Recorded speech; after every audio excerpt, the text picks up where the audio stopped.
Hey, good morning, Eastern Oregon, and welcome to this June 3rd version of AM Live on EOA.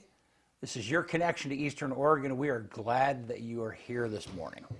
Here in just a little bit, we are going to have LeGrand Police Chief Gary Bell will be with us, and we're anxious to talk to him. Also, all of our content is available at EOA.network. That takes you to a link tree where you can find all of the locations where all of our stuff is available. Yes. So, yeah.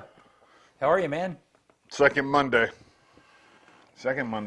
I'm good. I'm happy that the weather's starting to get nice. Staying, Is it staying nice? Staying nice. Yes. I like the good weather, man. Yeah, boy, I tell you, it cooled down last night, which was, I loved that, Yeah, when it's warm during the day and then cools off at night. Yeah. You can cool off the house and make it all.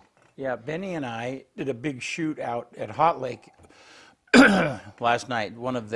It's just some of their promotion videos of people soaking in hot tubs and so on and so forth. And, we had been working inside for hours. And, man, when we went outside, it was like, oh, finally. It was just beautiful. Yeah. Was it hot in there?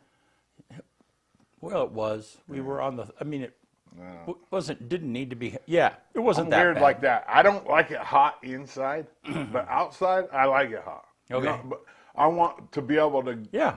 hot and Yeah. then find a spot that's like 68 degrees or 70 or whatever, and What about when cool it's down. hot outside, though, and you can't get away from the heat? Well, then that kind of sucks. That's awful. Yeah, you drink a lot of water. Yeah, Yeah, that I took the truck to get through the car wash, and it don't have no AC, All right. and you have to roll the windows up in that thing. And I was like sitting there like, it gets pretty steamy, doesn't I it? was like, that heavy air. You're like, oh man, come on, let me breathe. I was like thinking about cracking the window while it was going. Yeah. Yeah. Man. All right. Well, hey, you want to do sports? Let's do it. All right. AM Sports Report brought to you by Hobby Habit in LeGrand. You want Pokemon cards? Hobby Habit has Destined Rivals in stock for a limited time. Check it out right there. Pokemon cards are still the craze with kids and adults alike. Collectors. Pokemon Destined Rivals, 411 First Street in LeGrand, just for the fun of it. Hobby Habit. Track and field for LeGrand. We're going to talk more about this on Thursday because I have kind of like a long video from EOU football to show you about their youth camps that are coming up this next week. But we'll touch on it real fast. LHS track and field got second, the girls, at state this last weekend. The boys got 8th. And then LeGrand High School softball today, 3:30, right down here at San Marcom Pioneer Park. They're going to take on Astoria in the semifinals. And over the hill, or actually, no, excuse me. I want to say over the hill, but Pendleton doesn't have a home game. They have to go to St. Helens today and take on St. Helens in the other side of the semifinals. And if both Pendleton and LeGrand wins next Saturday in Eugene, Pendleton and LeGrand, we haven't had it as a state championship in a long time. I know they haven't been on the same side of the bracket in a very long time, and that could be, I think that's the ideal state championship. I think those are probably the two best teams in the state. They're 2-2 against each other, and it would just be, I'll drive 6 hours to watch that game, really. EOU football, they have their camps. I had Coach Camp and Coach Piper in studio to talk about it. Here it is. What is up, Eastern Oregon? This is Dodzy with EOA Live Sports, and today I have a special guest. He's here to talk about a camp that's coming up. A camp from a camp. Let's go. Coach Let's Camp, go. how are you? Good, really good. Thanks for having me. Eastern Oregon Youth Camp is coming up here on June 11th. I would like to get every young person in LeGrand out there for fundamental camp is what it is. It's a camp that's going to teach them the basics of football. Again, you can block better, you tackle better, you catch the ball better. All the fundamentals that young people need to continue to basically try and become the best player that they can be. Yeah, so 3rd through 8th grade. Yep. June 11th, and Is this a fundraiser? Like, what's the purpose Yeah, so of it? basically we run a bunch of camps during the summertime, and we will already have 2 camps under our belt. We got passing league coming up here on the 7th. We've got big man camp coming up on the 8th, and then the 11th is the youth camp. So once we get out of the youth camp, I go to Nevada and we do a camp down there, and then we do a 8-man camp, one of the largest 8-man camps in the Pacific Northwest, and then we run 2 11-man camps. Basically, these things they're crazy because there are 400 to 600 kids on Eastern's campus. But yeah, we try and make sure that we don't ask our kids for a lot. So we require our players to have one hometown hero, and then from there we just try and do the camps with the coaches. And if we can get the camps with the coaches, we stand to make a lot of money, and they're really good recruiting tools for us as well. So if we can get people to Eastern's campus, the campus sells itself. So it's going to be a big summer for us. We have multiple camps coming up. Been doing some showcases in Caldwell. I'm going to go up into Seattle. Then we got another one coming down on the west side of Oregon that we're going to be involved with. Trying to get to Eastern out there and continue to do what we've done for 20 years. And again, provide one of the best camps, multiple variations for all the athletes in the state of Oregon, Washington, California, Nevada. Shoot, we got kids coming from Hawaii. We got kids coming from New Mexico. We're getting our word out there. So I feel that when we first got here, that we are told that it's going to be hard to do camps here, and it's been quite the opposite. It takes a lot of work, but at the end of the day, this is all the money goes back to our football program, and that's basically what it's for. So yeah, in NAI small school, you have to raise. Oh, you got to raise money. I mean, I don't like being told no. I mean, that's the one thing. So if I can get the work done, and my coaches who do an excellent job, and they're there with me every step of the way. And again, it's teaching Eastern Oregon style football, how we do things, right?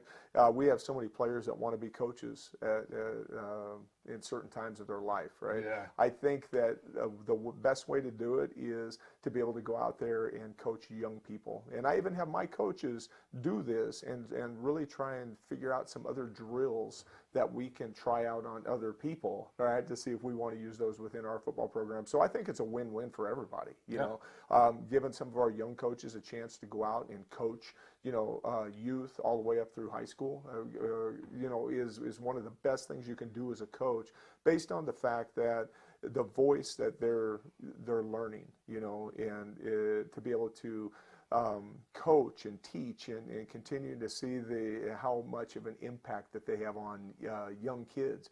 Yeah. I've told the kids multiple times, hey, you need to do it this way. You need to do it this way. It takes one of my players to come over and say, hey, you need to do it this way. And all of a sudden they click. So it's that instant connection, hey, of a young person. Oh, yeah, I want to kind of be that guy. That might be something. So I think it, like I said, I think it's a win-win for everybody. For sure. So say there's a family out there and they have a kid in that age range, roughly 3rd to 8th grade.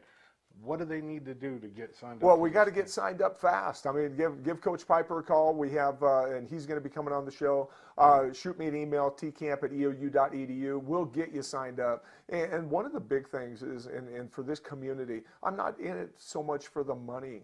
All right, for our community, I want to provide something where a kid could come up there and a young person could come up there and just go out and play football all day and be taught by some excellent coaches. So if it's money concerns, let me know. Right, we'll work through whatever we have to do. We'll get you signed up. The check-in starts at 9:30. The camp starts at 10. And then we'll go all the way till 3, and it'll be a fun-filled day. Again, it's the basics of football, So I just encourage everybody in the community to be a part of this one day on June 11th, and shoot, it's 6 hours of your time, and then we'll provide a safe environment of learning for the student athletes. And now we're joined by EOU football coach Ryan Piper. He's going to talk a little bit about what you can expect at the EOU football camp on the 11th. How the camp starts is we warm you guys up, and we like to do the warm-up lines, right? We like to throw the football, teach you guys how to catch it, how to throw it, do all that good stuff. We'll start you guys off with a big warm-up line. It'll be led with our coaches along with our current players on staff, which is also it's a super cool opportunity for those kids to be out and go see those guys do those things. So we'll warm you guys up, and the first part of the camp is going to be defense, right? So we'll split you guys up into 4 drills. We'll have a drill where you learn how to get into a good stance. learn how to scoop and score a fumble, learn how to get an interception, and then most importantly, learn how to tackle. And again, that'll be a 4 round robin rotation where guys will be able to work in all different drills, girls as well too. And then we'll have a nice little lunch break at 12. At 12, that's about from 12 to 12:30, and then we'll get into the offensive side of that. And again, where you'll be able to learn in the basic fundamentals of how to receive a football, how to obtain a handoff and run and score a touchdown, how to throw a football, and again, how to run routes. And the biggest thing, my favorite part of the camp is at the very end of it, we put up the old Mountie obstacle course. And again, that's one side of the camp versus another side of the camp. And it's a big relay race. Usually we go best 2 out of 3. And again, it's just a great opportunity to learn everything that we've done throughout that camp and to put it on display at the very end during our obstacle course. Now, you said lunch at noon. That's provided? So unfortunately, lunch is not provided. We do segment out a time for kids. They need to bring a lunch. Yes, sir, yeah. Gotcha. So this camp on the 11th, like what's the premise behind it? Why are you guys doing it? Yeah, so for me personally, being the camp coordinator of this camp, I think it's just an awesome opportunity to provide interest for our sport, right? Obviously, the kids designed from 3rd to 8th grade. It's an opportunity for them to learn these basic skills so they can end up using that in their upcoming season, right? They'll help utilize those tools to prepare them from high school, and for the kids that are getting out of elementary school to be able to use those tools for middle school football. So for basic football fundamentals, and again, generate the fun in football. I always say the F in football stands for fun. One more time, tell me how you can sign up. So the first way you guys can sign up is you guys can type in EOU football camps, and again, it'll take you to a link and you'll see the EOU football youth camp. You can go ahead and click and register on that. One way you can contact and sign up for the camp is emailing me at rpiper@eou.edu or giving me a text or call at 541-581-9209. We'll be able to get you guys signed up. EOU football. They were in studio last week and we talked about these camps. If you have a kid that, between 3rd and 8th grade, get them there to sign up. I have sign-up sheets right here. You can get a hold of me. You can sign up online. There's a lot of ways to do it. Coach Camp told me that no kid will be turned down. If you can't afford it, get a hold of me. I'll make sure that you get in the camp. Well, they just want kids up there. It is a fundraiser, but at the same time, they want kids learning football. That's the AM Sports Report brought to you by Hobby Habit in LeGrand, just for the fun of it. All right. Thank you, man. Yeah, that was an easy job for me today. That one? Take a little breather. It's like taking a state worker job right That's like, there. how long is that page? How many pages was your sports show? Yeah. 2. Like down to 2. It's the smallest ever, probably. Yeah. All righty. So CHD Developmental Disabilities is our sponsor for the weather.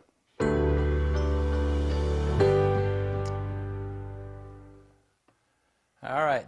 Taking a look outside. It's pretty this morning. Yeah, it is. It's very nice out there. Yeah. Good, because I got to be out there in a few hours. Yeah. Then let's look at that weather graphic, Bennett. 72 today, 43 tonight. And beautiful. Looks like it's in the 70s and 80s. Do I see 90? 90s on Saturday? 90 on Saturday. I hope it's not that hot in Eugene if we win. Well, be a good time to Quite be there, that though, hot. right? Yeah, it will be, man. Yeah. I'm gonna be so tan by the end of the week if it's in the 90s. You're just going to be a golden god. Yep. Little G. Just need to grow my hair out and Yeah. I'll be Fabio. There you go. All right. I'll be the chubby Fabio. All right. Here's that CHD video.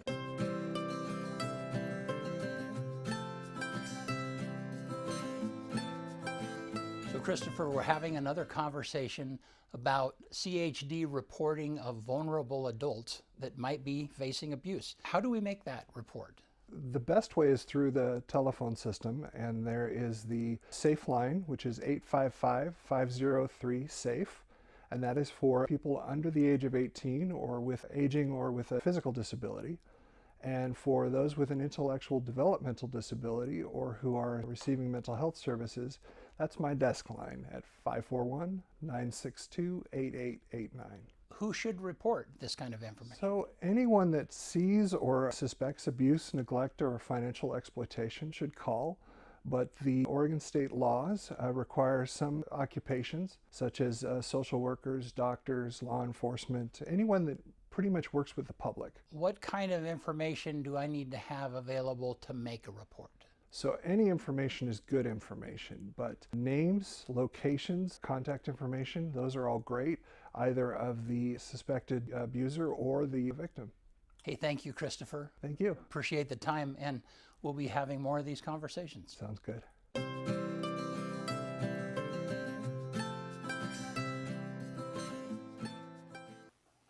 All right. Thank you, CHD, for sponsoring our weather segment. We will be right back with Police Chief Gary Bell.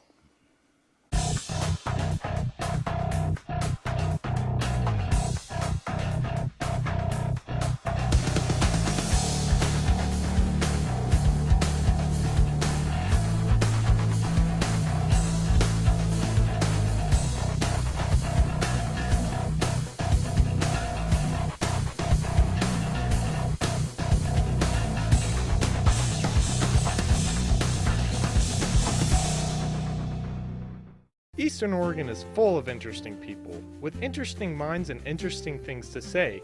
Here at EO Live, we're committed to connecting you to these intriguing people with EO Talks. We let our special guests share their ideas and life experiences with deep, open, engaging, and inquisitive conversations.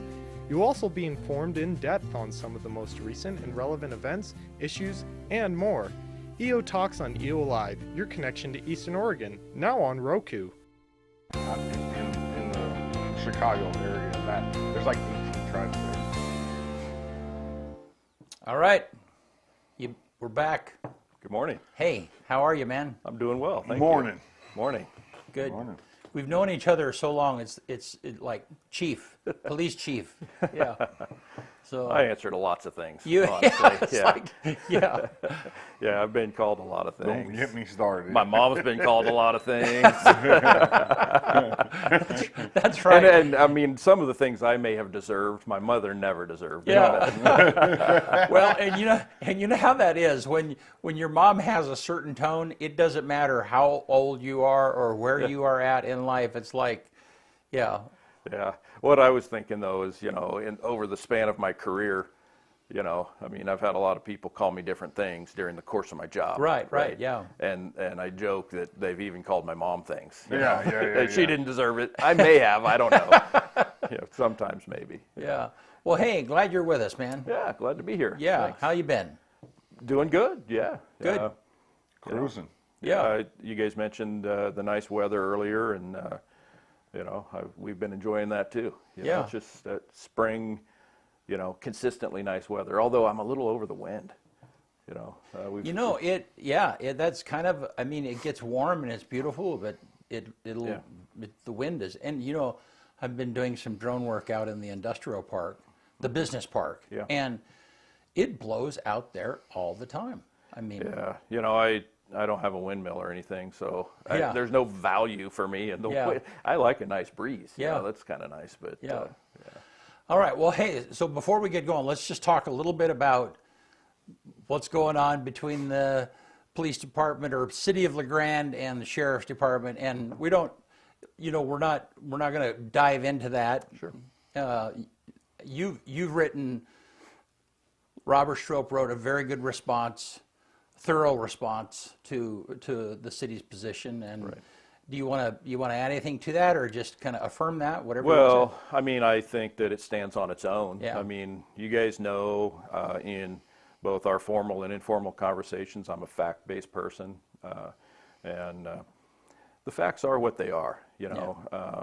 I think that it's important, for me to say now and many times in the future publicly that there's no adversarial, situation between the police department and the sheriff's office. This is a situation. I think that it's unfortunate the way that it rolled out.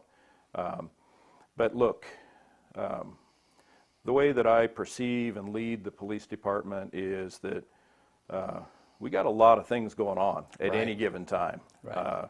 Drug enforcement is one of those, and we've talked ad nauseum about Oregon drug policy and the effects of ballot measure 110. I publicly supported the policy changes that ultimately resulted in House Bill 4002 that went into effect September 1 of last year. That was a good move. It was necessary. Since that time, LeGrand Police Department has been effectively enforcing drug laws. And yeah, would we like to have more resources to do more things, to accomplish our mission, quicker or more effectively or across more fronts? Of course, but that's, I've been with the city for 32 years, and I can say even in where I wasn't in leadership or administration, we would always like to have more resources. Right. There's always more that we would like to do, but whether it's professionally or privately, and that's why I tell people, it's like, even in my own home, all of our own personal lives, our own checkbooks, wouldn't you like to do more? Right. Right? But we always have to, circumstances at the time, and that's one of the things that I have to do in my leadership role with the city, is constantly evaluate what are the needs, what are the priorities, what is our capacity and the resources that we can move around in order to accomplish the mission. Yep. And what I can tell you is we are accomplishing the mission, and I think the data shows that. I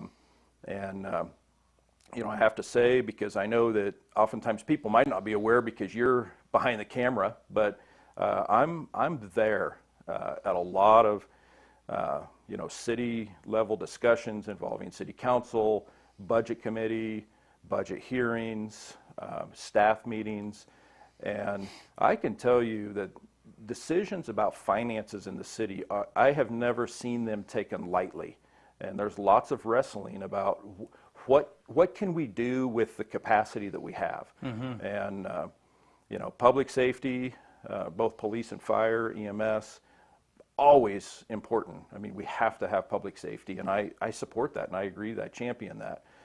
But a community also, everybody agrees we don't want to have good streets. We're always trying to find more funds in order to, improve, the city's infrastructure, and things like water and sewer. Those are things that nobody ever thinks about or ever wants to even talk about unless they're not working. But some people may or may not use the library or the swimming pool, but those are nice fixtures to have for a community. So I think it's just super important to maintain decorum and professionalism. And I've spoke to this before, but I think that we can oftentimes find solutions and be very creative, but to lose that collaboration, there's nothing positive to be gained from that. And I think we see that at the national level. Yeah. And I think it's just unfortunate that when there's no value, whether it's a personal private relationship that I have, a professional relationship, or even collectively, it's like, look, mutual respect, understand that maybe I perceive something or I think something, but that doesn't necessarily mean that that's going to be across the board. I learned that in my relationship with my wife early on. It's like, listen to what she's saying, and it doesn't always have to be Gary's way, but so hey, all's good. And look, I think the data that we shared shows that oftentimes there's things that are thrown out there about, I think what I'm just trying to say is that there's good things that are happening. We have experienced through some policy shifts in the state of Oregon around drugs. We saw the fentanyl hit the streets, right? Not just in La Grande and Oregon, but nationwide. And I mean, what a scourge, right?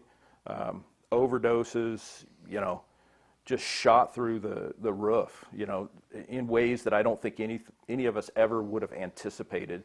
And not just here. I mean, this is just what we see here and what we experience is only just a snapshot of what's gone on, nationwide for us in America. But what I can tell you is things are looking better. Yeah. Now, it's too early to say. I'm not going to tell you that it's like, hey, we've got this fixed. That'd be foolhardy. Yeah. But what I can tell you is that the trend calls for service, and I've stated this publicly many times.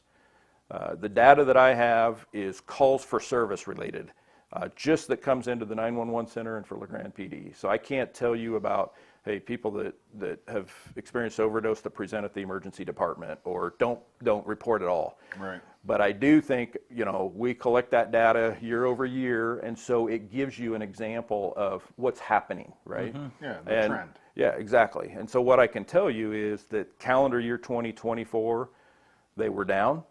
And so far this year, from January 1 through the end of May, we're looking at a 50% decline in overdose calls for service compared to the same period of time last calendar year. Yeah. So those are good things. Oh, yeah. And again, like I said, hey, time will tell.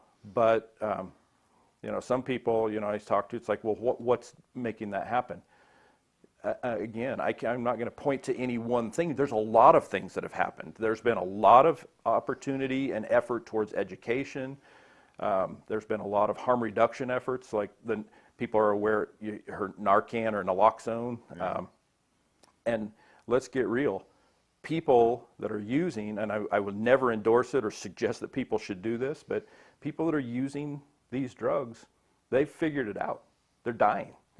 And so, of the now 32 arrests that LeGrand PD has made since September 1 of calendar year 24, in every single one of those except one, the person possessed methamphetamine. Right. I was gonna Only say- 4 of those cases did somebody actually possess fentanyl, and only one of those was at fentanyl alone.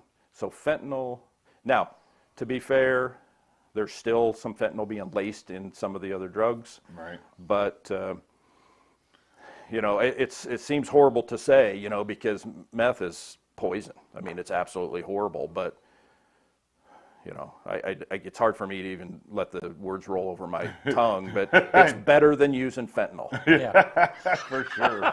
I hate to laugh about that, but you're 100% right. Right. I don't think the public understands that fentanyl's on the decrease. Like, I don't think people know that. I mean, I still hear people saying, you got all these people dying and fentanyl overdose and fentanyl this, and it's like, no, we had a fentanyl problem, and we still do a little, but the problem's meth, folks. Yeah. It really is. Well, the problem in the 32 years that I've been in service to this community is addiction. Yeah, 100%. Okay. And, it's when I first started working here, we had not even seen methamphetamine. We had not even seen that here. But human beings, you guys know this. I mean, some people are more susceptible to addiction than others, but there's some science involved in addiction. Oh, yeah. And I mean, how do we and that's the equation that has led to these policy changes, both state and nationwide, that we have undertaken, good or bad. Right. But how do we address this? I mean, this has been a scourge on our nation and, human beings for a very, very long time. And, there's oftentimes what's lost in that discussion is what are the consequences of addiction? Because I guess if somebody could use some, substance in a vacuum and not impact their community and society and those people around them, and children, okay, free will. Right. But that's just not reality, because what we really see, the truth of the problem is, whether it's domestic violence, abuse of children, people are not, theft, people that are robbery. engaged in addiction are not more employable. Yeah. There's other, property crimes and the dissolution of families. It's just destructive. And if you've been around long enough, especially if you've been working in some industry like I have, and there's a lot of others, that in the treatment world that work with people over time and generations, you see people will tell you that, they wish they would have made different choices because it's destroyed their life. Right. There's no, here's the truth. I have not met one single person that has ever told me over time that using any type of a substance that, led to addiction, including alcohol, that it made their life better. Right. It just is not true. And in the moment, people do that, and I don't think any of them are planning to destroy their life, destroy their relationships, and, so that's the real problem. And so, that's a very big picture issue, right? Yeah. A social issue that we as people have been wrestling with for a long, long time. And as much as I am an optimist, I think that we'll probably be wrestling with that beyond my service to the community. Yeah. Guaranteed. But Yeah. in my tenure, what I'm going to tell you is that we're going to do everything that we can to impact these things, both for the individual and for our community at large, that impact livability. Yeah. We're going to do everything that we can to impact those in a positive way. And, I think there are ways and times that we're doing that. Yeah. It's honestly, be very frank with you, it's foolish for anybody to think that we can solve this through the police department. Even if resources were no issue, I could not, if I were being true and honest, I could not look at you and promise you we're going to eradicate the addiction issue in LeGrand. Right. I could not make that promise to you. But what we're doing is a lot of positive things, and kind of this mindset, one person, if we can one at a time. So each of these people that we have taken enforcement action against, if that leads to them through the newly implemented diversion program through the district attorney's office, choosing to engage in treatment that changes their life in a positive way, that's a win, right?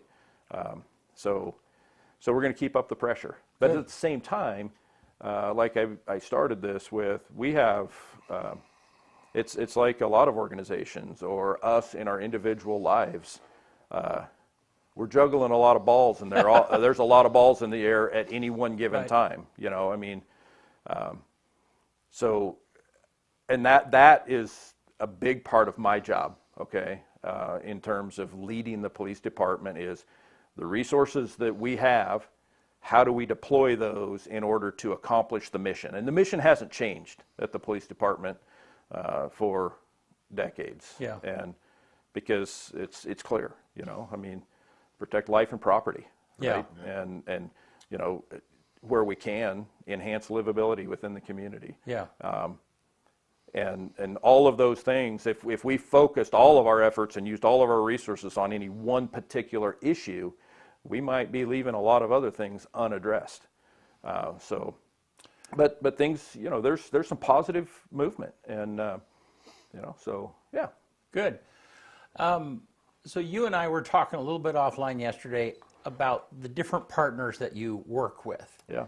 And I think that kind of relates to the balls that you're juggling, whatever it might be. And so the same way the fire department has a relationship with the other fire districts and all of that, right. You have those same kind of relationships, but none of that takes away from the core thing that you have to do. That's right. I mean it adds to, right, and stuff, but none of that changes your core mission. Right. Yeah. Yeah. No, that's exactly right, Brent. And a lot of times movies and just what people see gives a misleading representation of what police do or what law enforcement's function is.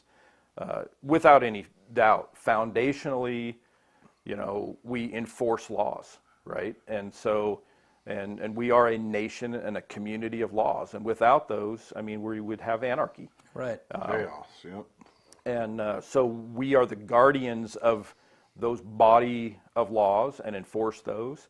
And contrary to what, some think in terms of some of the social issues and changes that we've undergone, over the last decade or so, one of law enforcement's functions as well is to be the guardian of those foundational pieces of law, like our Constitution, right?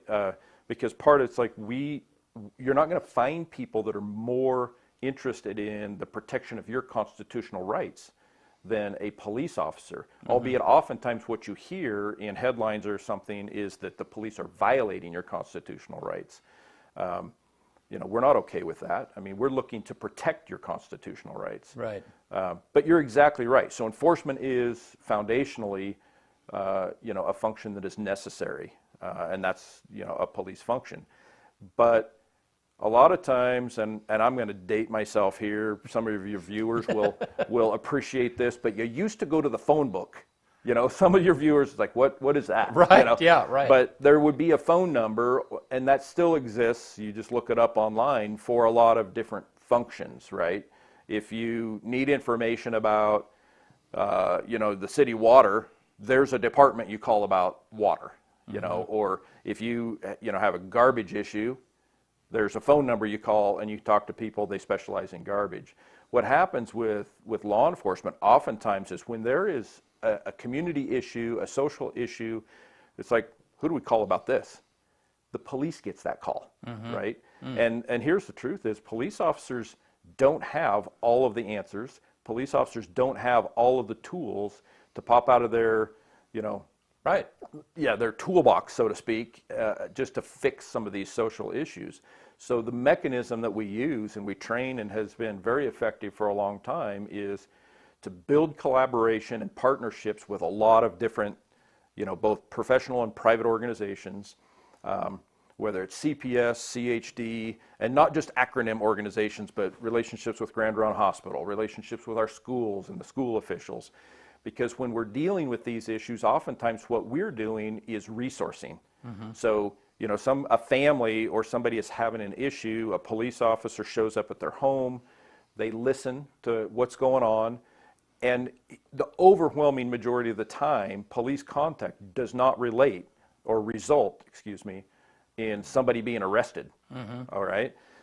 So what we oftentimes are doing is just trying to provide information and resourcing both to that individual, and then sometimes what that results in is us contacting those other community partners and sharing information with them that maybe we can get some help to whoever it is that we were talking to. Yeah, good. Yeah. Thank you.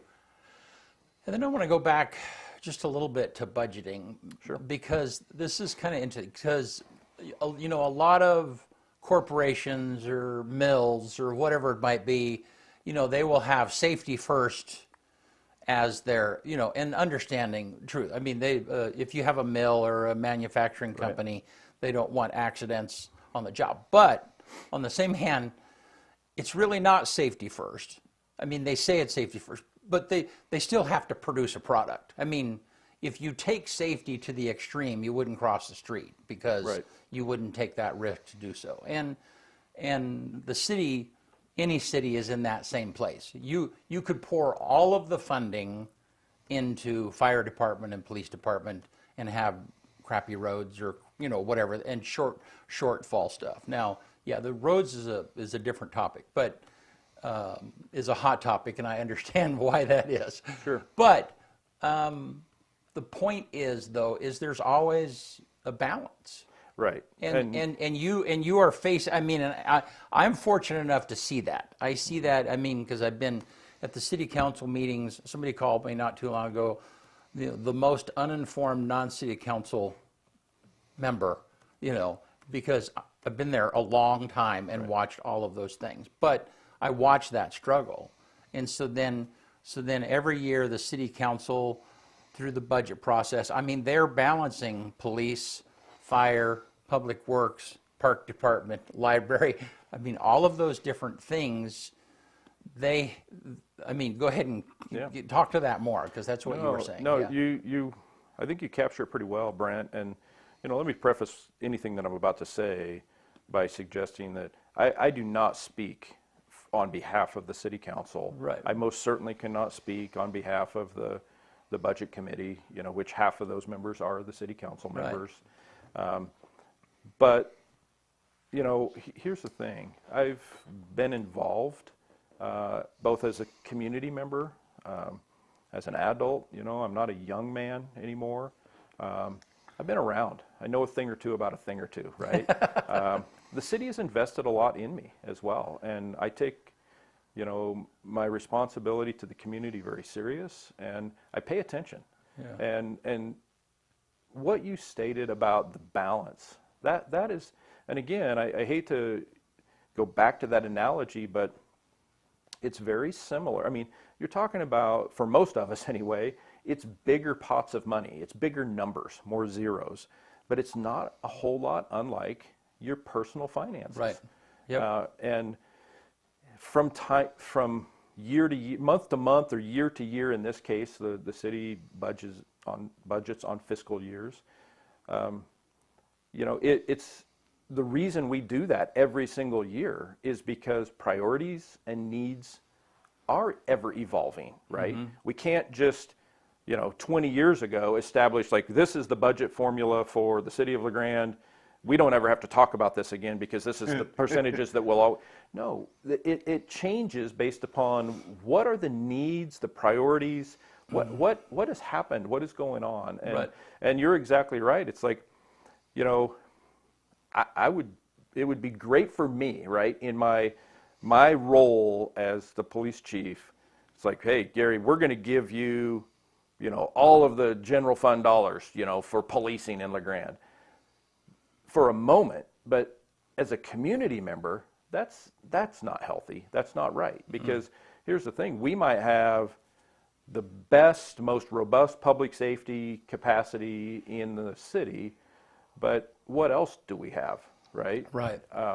And so when we think about, the vitality of a community, people want to be here because there's economic opportunity. It provides the lifestyle that they want. We have access to, incredible recreational opportunities. We have great schools. We have parks, outdoor spaces. I mean, maybe those are not the things that some people are looking for. Maybe they want to live in a place that we just don't have that available. Mm-hmm. But it is a balance, Brent. Mm-hmm. And I think that, councils, budget committees, city staff, always looking to find that right balance and be nimble enough that, if there are, changing priorities or things that need to be addressed, the truth is sometimes difficult decisions have to be made. Yeah. Because the most appropriate and responsible decision is, well, we want to do this or we need to do this, so we're just going to do that, even though it might put the city in a bad financial. That's not, in my opinion, right? I don't think that that's a good decision to make. Right. So it's just like your personal finances. You have to, gosh, we really want to go on vacation, but the roof needs to be repaired. Right. So do we repair the roof and maybe do less of a vacation? I mean, there's always those, right. We all wrestle with that. We have to. Yeah, the analogy I'm thinking about is like an automobile. Every family needs an automobile. Okay, well, when you first get married, you need a small vehicle. You don't need, and then when you have kids, you've got to have something to haul kids around. Right. So it's dynamic and it changes. Right. But nobody's going to have a really expensive automobile and be living on the street. Right. I mean, and so you're constantly balancing the needs, and they're changing, and there's dynamic, but at the same time, if something gets out of balance and your car payment is taking up the amount that you should be paying for rent or a mortgage, right. Then that's not a good decision. Yeah, and one other thing I would like to add, and I think, it probably isn't said often enough, and that is that, look, as Americans, it's almost like one of our God-given rights to just complain about this or that, right? Yeah. And that's okay, and that's good, because it's like, just like I mentioned earlier, I mean, you have laws in this nation that provide for your freedom to do that. Mm-hmm. But I would also suggest that whether it's the council, budget committee, other city commissions, if people have, if community members, if they have ideas about, well, I think it should be, look, there's lots of opportunity to get involved. Yeah. And, I can't say that, in my tenure in administration at the police department that I've known personally every community member that has served on the budget committee, but I know who they are, and what I have seen is that they're doing the best that they know how to do for the reasons that they understand are important. And I can tell you that they're not getting paid much to do it. Right. Yeah. So if they think they have, it's like, man, get involved. And that's the beauty of our system, and not just in LeGrand, in this municipality, but in this nation. It's like we have, as a republic, and exercise in democracy. It's like, get involved. Right. And I support that entirely. And quite frankly, I think that all ideas, it's like, throw it out there, because it's like, I will be the first to tell you that I'm not the good idea guy. I mean, I have some, but I don't have every one of them. Yeah. And some of, we hire people at the police department, and we get great ideas from some of our newest employees sometimes, and so sometimes Fresh eyes. What's that? Fresh eyes. That's right. Yep. Being open-minded. So yeah, let's switch topics a little bit. Sure. You still have a couple of openings in 911, right? Yeah. And tell me why that's so hard. I mean, I know the job is hard to fill, but just, I don't know, tell me about that. Well, listen, nationwide, and we have seen this ebb and flow over time, the generations in public service and law enforcement, but not getting into the specifics, but George Floyd and the nationwide defund the police and those things, I'm not saying that there's not evolution that needs to happen within our policing in America, and the truth is, we've talked about this in length as well before, but we've always been changing our policies, bodies of laws, always advancing, training.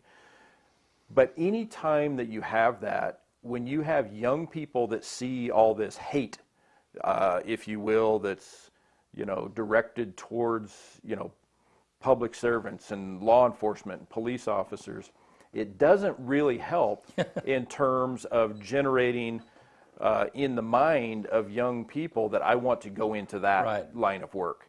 And so those are things that, and we knew it at the time, and we know it now. My counterparts all over the state and the nation, we're all feeling it at different levels, and that is, recruitment is challenging right now, and it's going to be that way for a time. We've also seen trend-wise, based upon different economic times in America, how interesting people, or how interested people are in public service, because one of the things that we have available in public service for those aspiring to enter that as a career is dependability on your paycheck. You're going to get paid every month, right? But it depends on economic times. It might be a heck of a lot more lucrative to go into the private sector. Right. And what I can tell you is there was an era, most people are aware of PERS in Oregon. So our police officers in LeGrand, their retirement is in the PERS system. Our dispatchers are not. It's equivalent to like a 401k. But there was a time where it was recognized that statistically police officers did not live as long. And there's that's a whole nother discussion of its own. So there was a plan to implement early retirement for police officers. Well, you guys, most everyone is aware of, the financial challenges with the PERS system. So what's happened is we went through an era where the benefits to be a police officer were helpful to recruit for the right, person. It's like, hey, I may not month to month, year to year get wealthy, but the potential opportunity to retire early and the medical benefits, but both with insurance costs in not only our state but the nation, and also the changes that has had to happen with PERS, that robust, attractive component of the benefits package, it is not what it was 15 or 20 years ago. So we no longer have that as a tool to dangle to young people, choosing career fields. Yeah. back to 911, it's a difficult job. Okay? Yeah, so you have those two factors that have changed over a course of time. Right. You know, that people are not excited about being in law enforcement because of the stigma that came down the pipe, and then the lower benefits that are out there, and then the job itself. Right, and I can tell you, it's like, it's probably a politically polarizing topic, but when the minimum wage increased and you have people in the service industry, you know, one of my very first jobs, I mean, I was making minimum wage, right? And in those days, I think I was making $2.35 an hour. Mm-hmm. But when you have jobs at some of our, you know, fast food restaurants and they're making, you know, $16 to $18 an hour, the pay compression that has happened, you know, because here's the deal. In those times, it's like the city of LeGrand's and most governmental entities, our revenue didn't increase, you know, to where, you know, so we're faced with, do we pay our employees more and get rid of employees? Or, you know, it's that balancing act. Mm-hmm. So the demand to be a 911 dispatcher, it's shift, so it's 24 hours. So you might have to work night shift on holidays. So it just takes the right person. Mm-hmm. And also, you know, it's the process, you know, there's a written test that I mean, there's a testing process, and I am not willing, and it would not be in the best interest of the department or the community for us to lower standards. Right. Because what we're talking, the jobs, we're literally talking about people engage in activities that make the difference between life and death. Life and death, yeah. And so we're not willing to lower standards. And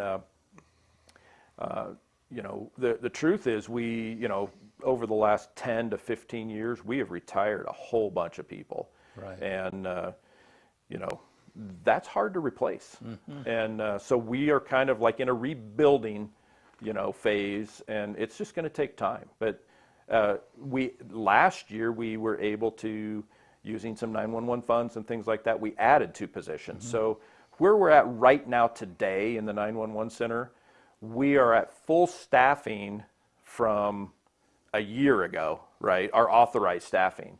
But in fiscal year, so July 1 of 2024, the budget increased the authorized staffing level in the 911 center by 2 people.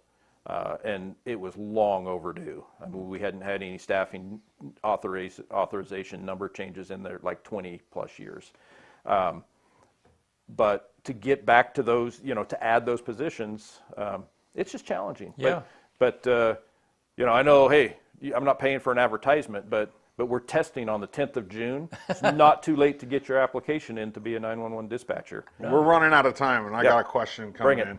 And we've talked about this before, but I'll let you answer it again. What's the cost of training a raw recruit from date of hire to first solo day on patrol? And that's Steve Konopacki asking that. Yeah, that's a great question, Steve. But here's the thing. The cost really needs to just the annual salary. So a police officer for the city of LeGrand, we're talking like $112,000 to $120,000 a year. But before, is that everything? Like yes, benefits? I was just going to say, before you like, oh my gosh, no, that's not what the police officer themselves is not making $112,000 to $120,000 a year.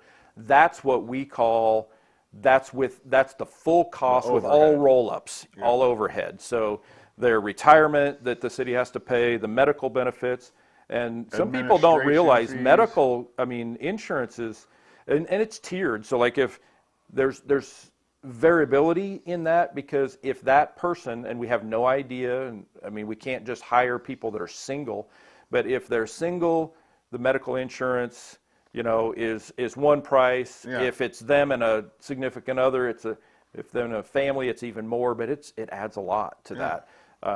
But yeah, so it's $115,000 a year-ish, but the cost associated, so for the city of LeGrand and city taxpayers, there's no additional out-of-pocket cost to train that police officer. That's all dealt with state taxes. So to send them to the police academy. Oh, it okay. doesn't cost the city of LeGrand. We don't have to pay like college tuition or Right. something like that to send them there. We have to pay their wage, right, Right. while they're there. But that's funded through the state's budget. So however many police officers we hire and need to send to the police academy, it's already part of that is like if you get a traffic citation, part of those funds are going to fund the police academy. Gotcha.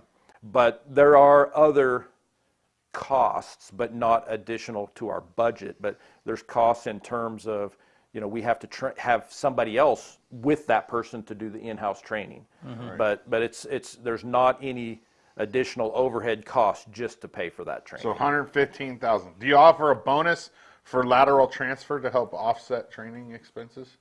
We did, right? But get me started. Oh no, here we go. Oregon law. You kick this rock, okay? But hey, it's the rule of law. Oregon has a law about pay equity. Yeah. So that we did that during a period of time where it was legal to do so, but then this law has superseded our ability to do that. We hired one police officer, fantastic, Officer Cody Billman, Senior Officer Cody Billman now. He was in Enterprise, and we hired him as a lateral, and he benefited from that lateral. We had a hiring bonus, and I can't remember if it was $5,000 or $6,000. And in other words, he benefited from that over a period of time throughout his probationary period. But we can't do that anymore, and I would very much like to do it, but but with Oregon's pay equity laws, we can't legally do that anymore.